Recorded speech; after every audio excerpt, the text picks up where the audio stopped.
Bom dia, queridos irmãos. Deus tem uma palavra de vida para você hoje. É pegar ou largar. O tema que Deus colocou no meu coração é esse aí que está na tela: palavras de vida na família. E eu quero começar lembrando um versículo que você conhece, que não está aí na tela, mas tem sido estudo do meu grupo caseiro desde o começo do ano. Certa ocasião, um intérprete da lei chegou para Jesus e perguntou: o que eu faço para herdar a vida eterna? E Jesus respondeu a ele: como você interpreta a lei? E ele disse: amarás o Senhor teu Deus de todo o teu coração, de toda a tua alma, de todas as tuas forças e de todo o teu entendimento. E amarás o teu próximo como a ti mesmo. Mas Jesus lhe disse: respondestes corretamente, você foi bem. Aí o homem, querendo se justificar, pergunta a Jesus: mas quem é o meu próximo? Quem é mais próximo de nós do que a nossa família? Pode colocar aí, Marisa, próximo aí. Quem é mais próximo de nós do que a nossa própria família? Aqueles que você convive com eles todo dia, aqueles que já passaram na nossa vida, os pais, quem já saiu de casa, quem já perdeu os pais, aqueles que têm hoje os netos, que é resultado dos filhos que casaram. Quem é mais próximo de nós do que a nossa família? Deus veio abençoar e salvar famílias. E por isso a família é o maior alvo do diabo. E você olha para aí fora, você vê como é que estão as famílias. Uma família destruída implica diretamente numa sociedade decaída. Nós somos aquilo que nós somos em casa, é o que nós levamos para fora. Aquilo que você aprende desde pequenininho, aquilo que você é formado, é isso que nos leva para fora. E aí você vê pessoas que passam por tentações terríveis e não caem, porque tem uma família por detrás, porque tem um respaldo de algo que aprendeu muito sério e muito concreto. E você vê pessoas que estão com as vidas totalmente destruídas, porque o problema não está nele ou no mundo, está em casa, está dentro do contexto familiar.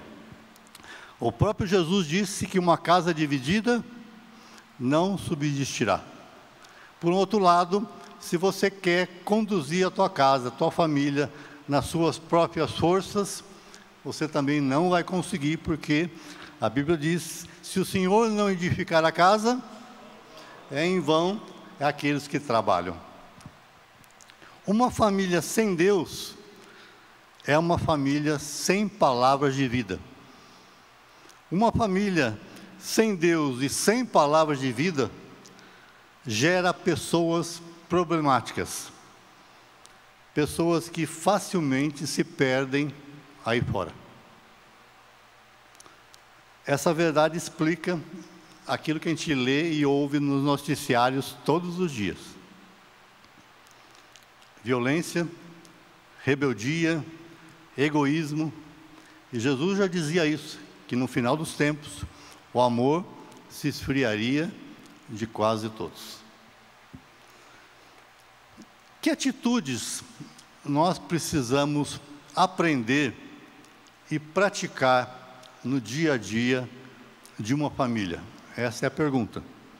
Que atitudes você acha que você tem que aprender e praticar, exercitar a cada dia dentro da sua casa? Eu vou colocar um monte delas aí, na tela. Amor, respeito, obediência, educação, paciência, apoio, comunicação, acolhimento, união, gratidão, sinceridade, perdão, gentileza, fidelidade, pertencimento, sujeição. Eu tenho certeza que você deve ter mais aí. Pode acrescentar. Se uma família tiver tudo isso, virou a família. Fala a verdade. Só de falar, você já sente paz. Só de pensar nessas características sendo exercitadas por aqueles que moram numa casa, fazem completamente a diferença naquele lar. Lendo a palavra esses dias todos, desde que me convidaram para pregar aqui, e meditando nisso, eu tentei ser mais sucinto e vou tentar ser o mais prático possível. E eu escolhi, baseado principalmente em Colossenses e Efésios, textos que falam um pouco das esposas, dos maridos, dos filhos e dos pais. Ou seja, ninguém vai escapar.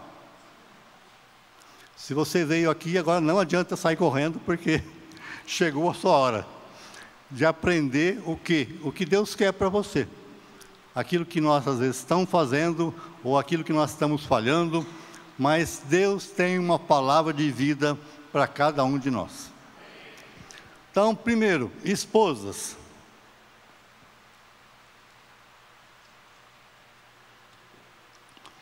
Sede submissas, e em azul, baseado em Efésios aí, e respeite ao próprio marido, como convém ao Senhor.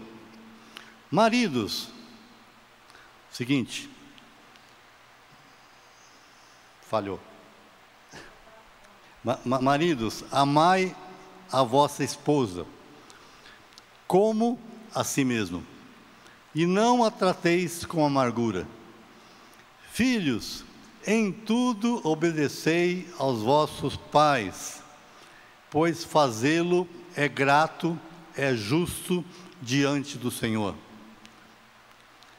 Vai ouvindo aí, daqui a pouco eu volto.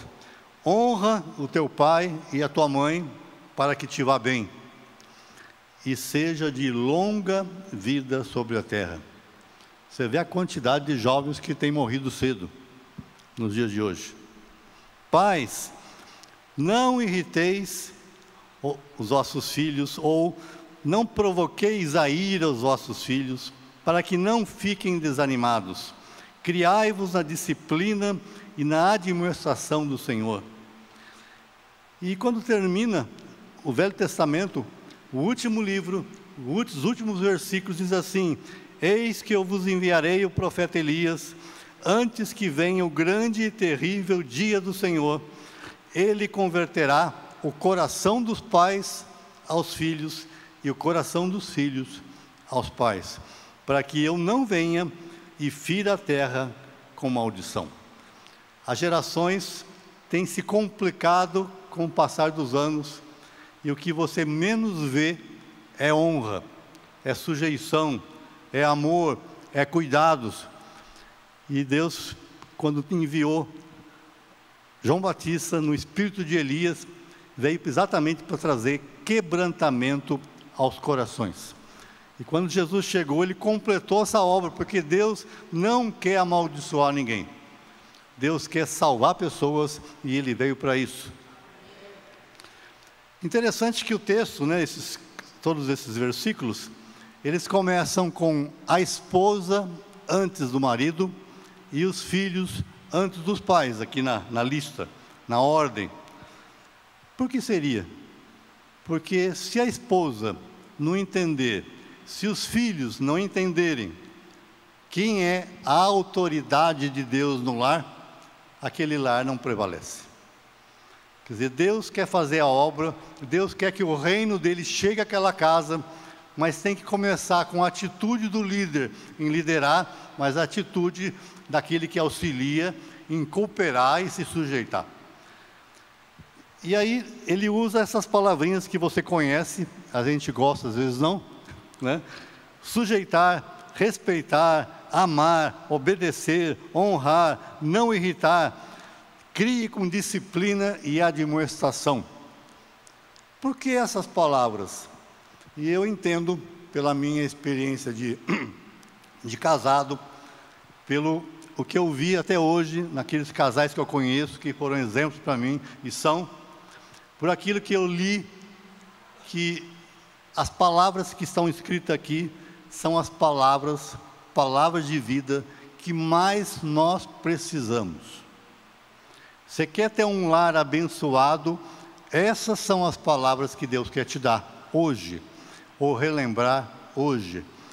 Então eu vou passar agora para um lado prático, de experiência própria, daquilo que eu estudei, daquilo que eu já vivi e vi em outros exemplos de vida.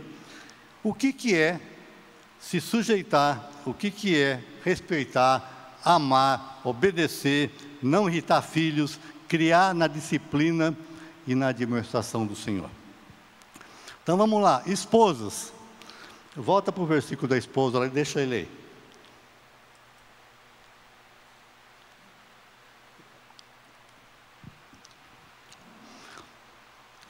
Os jovens não casados, por favor, presta atenção, porque amanhã você vai entrar nesse nó, como diz em Portugal, né? E aí você vai estar passando por isso. Agora, quando a gente está solteiro, está namorando, parece que tudo é uma maravilha, mas depois a coisa muda um pouco, né, Soninha? Esposas, sujeitem-se e respeite o seu marido. O homem, ele tem a necessidade de ser respeitado, valorizado e de se sentir o protetor e o sustentador da casa. Quando nós, homens, assumimos a liderança e somos apoiados por vocês, esposas, não há barreira que não possa ser superada. O homem fica se achando, né, assim, o tal. E eu pus aqui, ele se torna um super-homem. Porque ele resolve, porque ele sente que ele consegue, e a esposa fala assim, vai querida. A pastora Bíblia nos ensinou que a mulher é a bandinha do marido, né? Quer dizer, a mulher está do lado, cooperando, auxiliando, empurrando e dizendo, toque junto. Agora, se o homem se torna um super-homem, para vocês mulheres, eles se tornam o seu herói. Dá uma olhada para a sua esposa, para o seu marido, se você está com ele aí. Quer dizer, quando você tem alguém que dentro da tua casa resolve as coisas, ele passa a ser uma referência, passa a ser aquele que você fala assim, ó, nossa, meu marido, fala com a boca cheia. Olha lá, que nem minha esposa está lá só assim. Não foi fácil chegar nesse ponto. Quando o homem é tratado assim, ele se torna esse super-homem, mas quando ele é minado nos seus sentimentos, ele perde a vontade de liderar, larga a mão e perde a vontade de amar. E presta atenção, quando o homem não é valorizado em casa, provavelmente alguém vai valorizar lá fora. E é isso que ele vai buscar. Não é que ele queira buscar, é que falta para ele exatamente essa valorização. E em muitos casos, que a gente tem visto hoje em dia, quando ele é minado nos seus sentimentos, até a sua masculinidade fica em risco. Tem gente que está virando o jogo, para o outro lado. Sujeitar não é dizer sim, senhor, mas colocar o líder na posição de líder. Uma mulher sábia edifica a casa. Não diz uma mulher bonita, cheirosa e boa cozinheira. Diz uma mulher sábia. É claro que se for bonita, cheirosa e boa cozinheira, é melhor. Como respeitar? E aqui eu peguei uma lista que eu procurei, são palavras de mulheres, né, que entenderam isso. Como respeitar, honrar e se sujeitar ao seu marido. Apoie e valorize às opiniões e decisões dele, mesmo que você não concorde. Mesmo que você não concorde, apoie, a não ser que ele esteja fazendo uma besteira enorme, mas do contrário, decisões do dia a dia. Responda às ideias que ele faz, que ele tem na cabeça. Você fala assim: sim, querido, vamos fazer com você. Ele precisa disso. O homem é assim. Deixe-o fazer do jeito dele.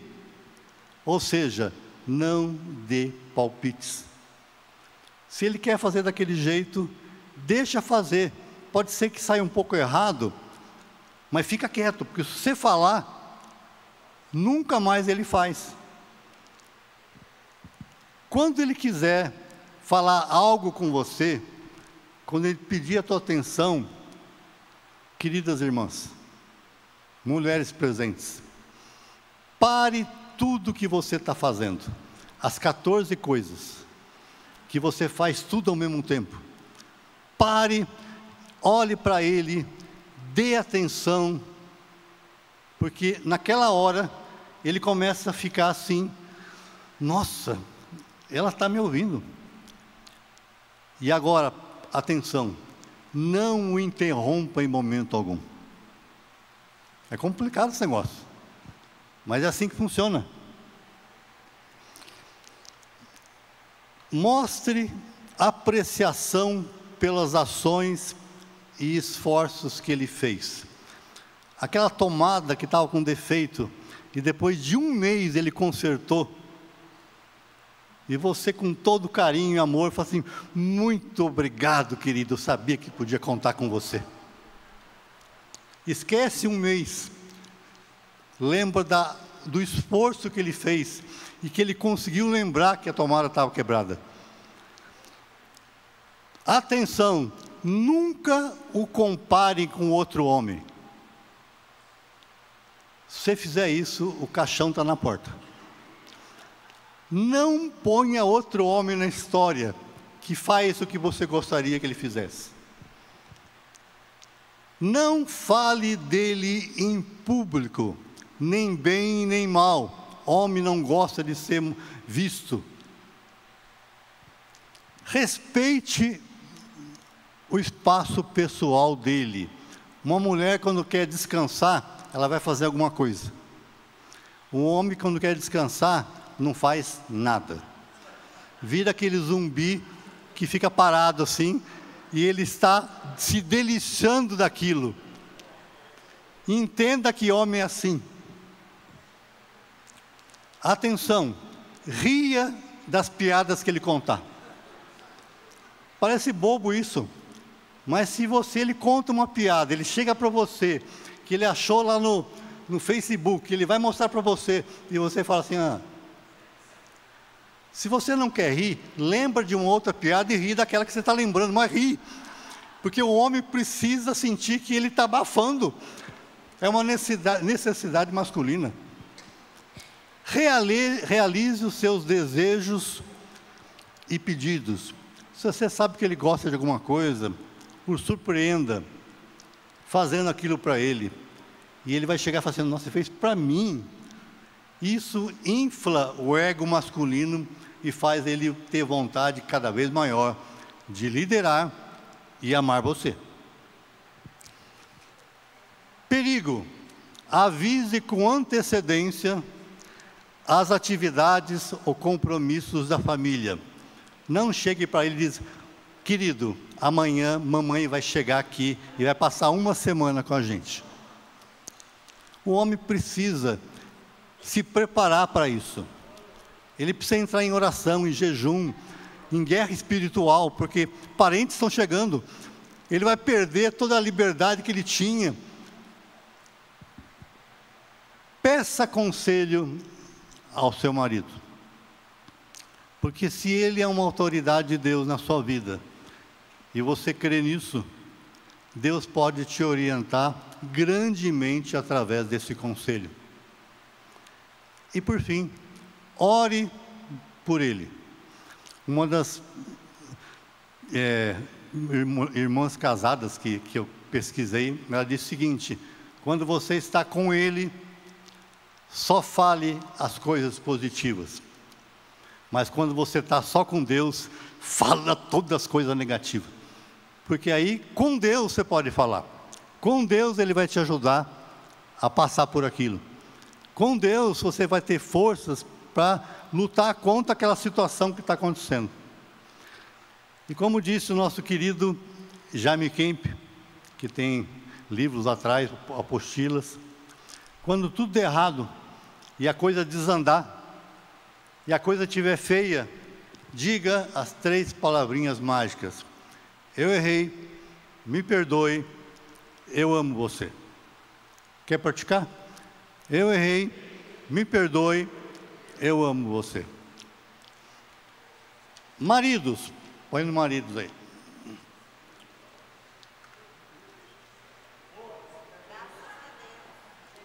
Oi? Acabou. Agora vem maridos. Agora as mulheres vão ter a parte boa. A mulher precisa ser amada, acolhida, ouvida, acompanhada. Hoje nós vemos muitas mulheres independentes, realizadas nas suas profissões, ótimo, ninguém está questionando isso, mas isso não tira a sua essência e as suas necessidades emocionais. A felicidade vem do lar e não de fora. Uma mulher amada pode ser presidente da República, mas ela é feliz, bem-sucedida, porque ela é amada em casa. Quem não tem esse amor em casa do marido, pode buscar outras realizações, mas nunca vão satisfazer o seu coração.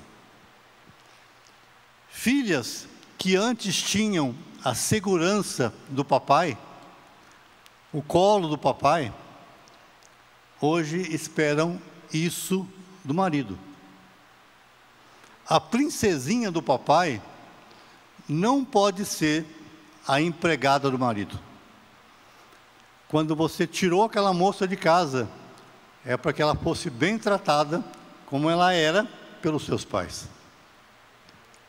O marido que ama, não, antes disso, amar não é só dizer te amo, mas provar com atitudes, e eu tenho aprendido isso agora,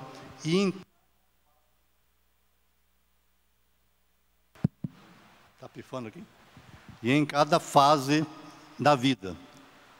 Quando você tinha 30 anos é uma coisa, quando você tem 60 é outra necessidade. O marido que ama sua esposa, ama a si mesmo. Presta atenção nisso, maridos. O marido que ama sua esposa, ama a si mesmo, diz Efésios. Interessante que a Bíblia diz que quem ama a si mesmo, ama o próximo, é assim que tem que ser. Mas no caso das mulheres, ele diz assim: quem ama a esposa, você mesmo se ama. Ou seja, pessoal, para de ser tonto, você que ganha. A mulher é o maior investimento que você pode ter na vida. Quando você ama uma mulher, elas são naturalmente responsivas. Elas devolvem o amor que é dado a elas. Quando nós damos a atenção que elas precisam, o acolhimento que elas precisam, nós a ouvimos, estamos entendendo o que ela passa, elas são as primeiras a devolverem aquilo para nós e fazer de você uma pessoa feliz. Por isso que Paulo diz: quem ama a sua esposa, você está se amando, você vai estar sendo abençoado na sua casa. Quem acha uma esposa, acha o bem e alcançou a benevolência do Senhor. Quem aqui achou uma esposa? Olha lá, você tem a benevolência do Senhor. E agora eu vou falar aqui do meu conselheiro matrimonial, Bilão. Ele que deu o curso de noivos para mim e para a Kátia. E ele me ensinou a parábola do quarteirão. Qual é a parábola do quarteirão? Geraldo, Vai ter dia na sua vida de casado que você saiu para trabalhar, passou um dia terrível, deu tudo errado, você não conseguiu produzir, deu problemas nas máquinas, sei lá, empregados, o teu patrão te deu bronca, e chegou o momento das 6 horas da tarde, você tem que voltar para casa. Como é que você está? Eu, só dele falar, já estava irritado. Estou mal. Como é que você vai entrar na tua casa desse jeito? Se você quer que o reino de Deus se estabeleça na tua casa, dá uma volta no quarteirão antes de entrar em casa. Às vezes 2 voltas, às vezes 3 voltas. Às vezes você fica na praça um pouco, mas não entra em casa bravo. Lembra disso, Bilão? Não entra em casa bravo. Porque na hora que você entrar em casa, quem está entrando em casa é o sacerdote de Deus. Quem está entrando em casa é o cabeça. E um cabeça não pode agora estar com a cabeça quente. Ele tem que estar entrando lá para abençoar. Pode ser que você vai chegar em casa e a tua esposa não está bem. As crianças aprontaram. E a mãe disse assim: assim que o seu pai chegar em casa, vocês vão ver uma coisa. Está aquele clima horroroso. E aí você chega, nervoso. Como é que fica isso? Dá uma volta no quarteirão. Funciona, viu? Funciona. Já. O marido que ama a sua esposa age como cabeça. Paulo, fazendo uma alegoria do casal como a igreja e Cristo, ele diz isso, que o marido é o cabeça da esposa, assim como Cristo é o cabeça da igreja. E um cabeça sabe ou aprende a arte de ouvir a esposa. Presta atenção que vai pegar. Um cabeça aprende a arte de ouvir uma esposa. Escutar realmente a sua esposa, o que ela tem a dizer, é uma das formas mais eficazes de amar. Entrar no mundo dos sentimentos dela é uma experiência extraordinária, aterradora e sobrenatural. É algo assim que você vai conhecer Deus como nunca, porque na hora que você se dispuser a ouvi-la, Deus vai te dar algo espetacular. Você vai ter o dom da interpretação, para saber o que ela falou. E aqui diz as moças, as senhoras que eu ouvi: ouça com atenção, e na hora que ela estiver falando, aquelas 7.525 palavras por minuto, durante 45 minutos, fica lá. E é até legal você falar assim: nossa, puxa, que dia que você teve. E fica lá acompanhando, ela vai prestar atenção, e se você perceber o que ela está sentindo, elas se sentem felizes. Mas não a interrompa, ou não venha com soluções enquanto ela não terminar. E às vezes até a solução não precisa, porque elas querem atenção. Homens, atenção. E nós, homens, queremos solução. Se fosse você, eu faria isso, aquilo, está resolvido. Mas não é você, é ela. É ela que está passando por aquilo. E muitas vezes, e eu já passei por isso, quem é casado já deve ter passado por isso. Elas falam, e você escuta, e aí ela fala assim: pronto, está resolvido, muito obrigado pela tua ajuda. E todo o problema se resolve, porque o que ela precisava era falar. Quem está rindo está concordando.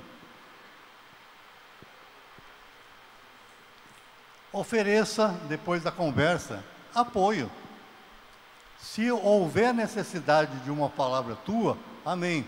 Mas se não houver, dá um abraço, ora por ela, está tudo resolvido. O que ela precisava era que alguém a ouvisse com atenção e amor. Promova surpresas para ela. Planeje, às vezes, um almoço, um jantar, um passeio, alguma coisa que mude de ambiente, que ela se produza toda. Fique 14 minutos para fazer cada olho, e depois não sei quanto. E ela vai fazer o dia dela, porque o meu marido vai me levar para comer fora. Se a coisa está apertada, você inverte. Querida, hoje o jantar é por minha conta. Pão com mortadela. Quer dizer, não interessa o que você faça, mas ela vai olhar para aquilo que você está fazendo para ela. Não importa o que seja. Fale dela em público, é o contrário. Quando você estiver em público, elogie. Fale bem da tua esposa, porque ela vai falar assim, ó, tá vendo? Ele me ama, e ele está olhando para todo mundo e está contando isso. E por fim, diga sempre obrigado. Porque essas mulheres, elas fazem muita coisa pela gente, todos os dias, e às vezes não tem obrigado. Não é obrigação dela fazer comida, não é obrigação dela lavar tua roupa, não é obrigação dela arrumar a casa. Ela faz porque te ama. Ela faz porque ela quer fazer o melhor. Mas tem obrigado? E quando as coisas desandarem, lembra do Jaime Kemp. Eu errei, me perdoa, eu amo você. Filhos, obedecei e honrai.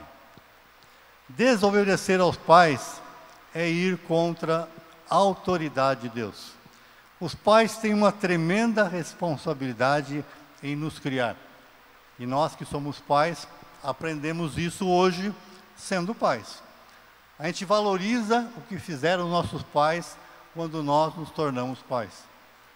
Só que na época, lá atrás, os pais são pessoas bem intencionadas, querem fazer o melhor, mas são humanos, eles erram. A nossa atitude de trazer o reino de Deus para casa, de trazer palavras de vida para casa, é obedecer e ponto. Mais nada. Os pais têm que formar regras naquela casa. Eu lembro que quando eu comecei a dar uma rebeladinha lá em casa, meu pai disse assim, quem é que compra a tua cueca? Quando você comprar a sua cueca, você fala comigo. Pá, acabou. Porque se eu estou na casa dele, eu como a comida que ele trabalha e põe na mesa. A roupa que eu tenho foi ele que comprou. Quem sou eu para apontar dedo e exigir alguma coisa? Filhos, obedeçam, honrem os seus pais. Honrar é o segredo de uma vida bem-sucedida e longa. Honrar é mais do que obedecer. É possível até obedecer sem honrar. Lembra do filho pródigo? Saiu de casa, aquela coisa toda? E toda a história fica em torno dele. Mas e o outro filho? O outro filho estava magoado com o pai. O outro filho não participou da festa do arrependimento do filho que voltou. O outro filho tinha pontos de vista diferentes, estava bravo. Era alguém que aparentemente estava em casa, obedecia, servia, trabalhava, mas enquanto que o outro, quando pecou, ele disse só isso: eu errei contra Deus e contra meu pai. E ele volta pedindo perdão a Deus em primeiro lugar e em seguida se humilha na presença do pai. Lembra aqueles dois filhos que trabalhavam com o pai numa vinha, numa plantação? E o pai disse assim, ó, hoje eu vou precisar de vocês à tarde lá. E aí um disse, paizão querido, pode deixar que eu vou. E não foi. E o outro, pai, eu já tinha combinado com meus amigos, eu já tinha planos para hoje, eu não vou. Mas esse era o que tinha um coração correto, quebrantado, ele se arrepende e volta. Filhos que honram, que obedecem, são bem-sucedidos em tudo que fazem. e vão ter vida longa. É promessa. Esse é um mandamento com promessa. Dica para filhos: passe tempo com os seus pais. Eu vou voltar nesse assunto daqui a pouco. Busque pontos incomuns entre você e os seus pais. Eles são pessoas diferentes, é de outra geração. São quadrados, redondos, triangular. Não interessa. Tem coisas que vocês podem fazer juntos. E não existe nada mais que traz felicidade a um pai. Quando um filho chega e fala assim: pai, tem alguma coisa que eu possa ajudar? Cadê a moçada aqui? Chega em casa assim: pai, você está precisando de ajuda? Estou aqui, à disposição. Aí o pai fala assim, põe a mão na cabeça do filho: você está com febre. Mas é uma atitude de honra. Por fim, pais, não irriteis, não provoqueis os filhos à ira, mas criai-vos na disciplina e demonstração do Senhor. Por que será que está escrito: pais, não provoqueis os filhos à ira, ou não irriteis os vossos filhos? Será que pai irrita tanto assim? Tem uns filhos assim que estão assim, ó.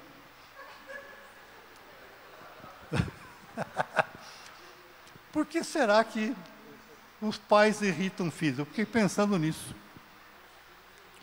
Porque os filhos irritam os pais, diz ali o teólogo Ed.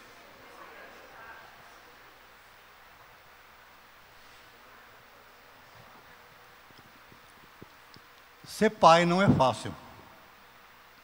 É um ministério extraordinário. Mas ser pai implica em ensinar, no nosso caso aqui, princípios de caráter cristão. E como alguém falou aqui esses dias, você tem que inculcar na cabeça do filho, na hora que ele levanta, na hora que você está andando, na hora que você assenta, na hora que vai dormir, todo dia, e fica aquele pai chato falando na minha cabeça o tempo inteiro o que está certo, o que está errado. E os filhos não gostam muito disso. Mas é a função do pai. É a função do pai colocar limites. Isso pode, isso não pode.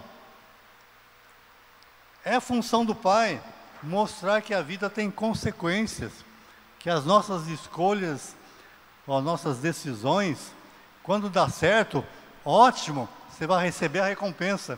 Mas quando dá errado, tem consequência, tem castigo. Pais que provocam os filhos à ira são pais que falam o que devem fazer, mas não fazem. São pais que não têm coerência na disciplina ou nos critérios. Um dia de um jeito, no outro dia de outro jeito. Com um filho faz uma coisa e com outro filho faz outra coisa. Tem pais até que escolhem filhos, como está na Bíblia, do Jacó. Quer dizer, escolhem filhos e aí dá um rolo dentro de casa, porque com um, pau, e com o outro, queridinho do papai. Pais que irritam filhos são aqueles que são donos da verdade. E eles acham que tem que ser daquele jeito, porque aqui quem manda sou eu. E aí o filho se sente, mal. Admoestar um filho é aprender a conversar, olhando nos olhos, com firmeza, mas falando a verdade em amor. Admoestar é também saber ouvir o ponto de vista do filho. Nós estamos num conflito de gerações, mudanças cada vez mais longas uma da outra. Às vezes aquilo que a criança, o jovem está falando hoje, nós não entendemos mais. Quer dizer, a gente tem que saber conversar. Admoestar também nunca é apontar o dedo. Deus nunca apontou o dedo para você. Mas tratar o filho, corrigir o filho, como diz Gálatas, com espírito de brandura. Pais, elogie os vossos filhos. Você quer viver bem com os filhos? O teu filho, tua filha, com certeza tem dons, tem capacidade, são bons em muita coisa. Elogie os vossos filhos. Presenteie os vossos filhos. Olha, se você chegar para um filho, que você está meio assim, e você passou numa loja e viu uma coisa que ele gosta, e você presenteia essa criança, esse jovem, esse adolescente, muda completamente o contexto dentro de casa. Porque pais foram feitos para abençoar, para dar, e não ficar exigindo daqueles jovens. E quando o filho errar, dê mais uma chance. Todos eles vão errar. Todos nós erramos. Dê mais uma chance. Concluindo, eu concluo com uma outra passagem onde Jesus foi interrogado, perguntando a ele: podemos dar divórcio por qualquer motivo? E ele diz o seguinte, a passagem acho que está indo, tá? Quando Jesus foi indagado,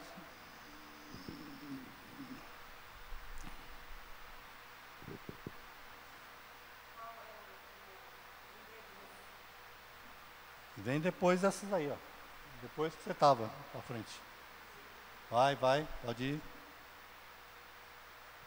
Aí. Jesus responde: não tendes lido que o Criador, desde o princípio, fez homem e mulher? E que disse: por essa causa deixará o homem pai e mãe, e se unirá à sua mulher, tornando os dois uma só carne? De modo que já não são dois, porém uma só carne. Portanto, o que Deus ajuntou, não separe o homem. E no original, lá em Gênesis, ora, um e outro, o homem e a sua mulher, estavam nus e não se envergonhavam. Esse é o ciclo da vida. A gente casa, tem filhos, os filhos crescem, os filhos casam, deixam o pai e mãe, começa uma nova família, tem filhos, os filhos crescem. A vida é assim. Mas deixar pai e mãe tem a hora certa e a forma certa de fazer. E eu aprendi isso na prática na minha vida. Para mim, montar uma casa nova, abençoada, eu tenho que sair abençoado da casa antiga. Quando nós namorávamos, e nós quisemos nos casar, e nós decidimos que ia casar, nós oramos: Deus, abençoa o nosso casamento, supre todas as necessidades, a compra daquilo que precisa, os presentes que a gente vai ganhar. Aí Deus levantou o dedinho assim: não é a hora de casar. Mas por que não é a hora de casar? E ele falou: você tem dado tempo, honra para o teu pai? Como é que está o relacionamento na tua casa com os teus pais? Porque muita gente casa e deixa pai e mãe, porque não aguenta mais pai e mãe. E Deus não é assim. Espera um pouquinho o casamento. Quantas vezes vocês namoram na semana? 7. Ou seja, todo dia. Você não consegue reservar um dia para o teu pai e para a tua mãe? Pode ser. E aí eu fiz um acordo com Deus. Quarta-feira eu fico em casa e eu vou assistir jogo com meu pai. Aí o meu pai falou assim: ó, você não vai sair não mesmo? Não, pai, eu vou ficar com o senhor hoje. Você tem certeza? Porque não era algo que eu estava fazendo mais. Eu queria viver com a minha namorada. E aí nós fizemos isso, ela com o pai dela, com os pais delas, eu com o meu. Em 3 meses, não foi eu que orei, perguntando a Deus. Foi Deus que veio e disse assim: pode casar. E é claro, nós, mas estava consertado a situação anterior. E naquele dia, quando nós falamos para os nossos pais: nós queremos casar, Foi uma alegria tão grande. E aí um disse, eu vou dar o jogo de quarto, eu vou dar o fogão, eu vou dar a geladeira, não sei mais o que. Em questão de um mês, nós estávamos com a casa montada, porque saímos abençoados da casa do nosso Pai. Casar, tem que se casar com a motivação correta. E aí o meu conselheiro matrimonial disse assim, por que você quer casar com a Kátia, Geraldo? Porque eu gosto dela. Eu achei a mulher da minha vida. Mas aí ele perguntou, mas para que você vai casar com a Kátia? Aí eu não lembro da resposta, mas eu devo ter dado uma boa resposta. Arquitetura, eu fui lá, acertei, como é que vai ser? E ele disse assim, se você casar sem que seja para fazer ela feliz, é melhor não casar. Um casamento, você casa para fazer o outro feliz. E a tendência nossa não é essa. A tendência é nós queremos ser realizados, felizes. E aí eu entendi o seguinte, tem a motivação certa.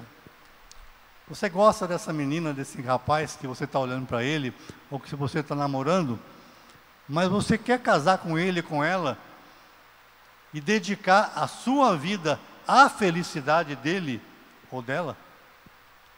Isso é palavra de vida. Do contrário, é egoísmo. Filhos criados num lar onde há unidade, onde há transparência, onde há sujeição, obediência, carinho, amor, servidão, perdão, são filhos que crescem saudáveis. Não fomos feitos para nos separar, nem como casal e nem como família. As fotos mais bonitas de família são aquelas que está todo mundo lá. É o avô, a avó, o bispo, o neto, o bisneto, o pai, a mãe, todo mundo, você enche a foto de gente. Essa é a foto que Deus gosta. A foto de uma família unida, que aprendeu a conviver juntos, geração por geração. Termino. Você tem problemas no seu lar? Com Jesus tem solução. E as palavras de vida estão aqui, sendo refletidas nessa manhã. E eu termino com um versículo de Deuteronômio, que diz assim, os céus e a terra tomo hoje por testemunhas contra ti. E como testemunha está aqui a igreja também, o Espírito Santo, que te propus a vida e a morte, a bênção e a maldição. Escolhe, pois, a vida, para que vivas, tu e a tua descendência. Que Deus abençoe.